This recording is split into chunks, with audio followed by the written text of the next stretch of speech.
প্রধান উপদেষ্টা, আপনার একটা কথা বলবো, আমরা আগেও বলেছি এই সরকারের সকল উপদেষ্টার এক পা অন্য দেশে, বিপদ হইলে ভাইগে যাবে, কিন্তু আমরা দৃঢ়ভাবে বিশ্বাস করি আপনি ভাগবেন না।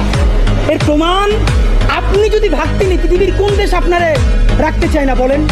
তাহলে হাসিনার আমলেও 10 তলা বিল্ডিং পাইয়া আপনার আদালতে হাজিরা আপনি দিতে আসতেন না, আপনি তখনই বিদেশ থাকতে পারতেন। আপনি এই দেশে থাকতে চান বলেই আপনি আসছেন, আমরা বিশ্বাস করতে চাই। মাননীয় প্রধান উপদেষ্টা, আপনি বাঁচবেন কয়দিন বলেন? আপনার এত বয়স হয়েছে, বাংলাদেশের গড়ায় উঠতে প্রায় 20 বছর বেশি পাচ্ছেন।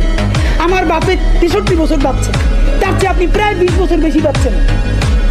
মাঝে মধ্যে মৃত্যু বেঁচে থাকার চেয়ে অধিক। মাননীয় প্রধান উপদেষ্টা, আপনি একটা গবেষণা করেন, বাংলাদেশে গত 50 বছরে কোনো রাষ্ট্রপ্রধানের 30 মিনিট 40 মিনিটের বক্তৃতা, রিক্সা চালক, ভ্যান চালক, সবজি বিক্রেতা, বিশ্ববিদ্যালয়ের প্রফেসর, ছাত্র জনতা আধা ঘন্টা বসে তার বক্তৃতা শুনে নজির নাই, যেটা আপনারটা হইছে। এটা কিন্তু আপনার চেহারা দেখে না, আপনি রাজনৈতিক দল করছিলেন, ফেরও করছেন, কিন্তু এইবার যে আপনার এই বাংলাদেশের পক্ষে হৃদয় নিংড়ে ভালোবাসা, আপনি যখন বক্তৃতা করেন আপনি আর্টিফিশিয়াল কিছু বলেন না, কিন্তু আপনি যখন ঘোষণাপত্র বললেন আপনার চেহারায় আর্টিফিশিয়াল ছাপ। ইদানিং আপনি স্ক্রিপ্ট দেখে দেখে বক্তৃতা করেন, এগুলো আমরা চাই না। মাননীয় প্রধান উপদেষ্টা, আপনার অন্তরে যা আছে, আপনারা যে বাধ্য করে তার কথা বলে দেন না। আপনারা কি করবে বলেন? আপনারা খুন করবে? আপনি প্রায় 80 বছর বাঁচছেন, আর কয় বছরই বা বাঁচবেন?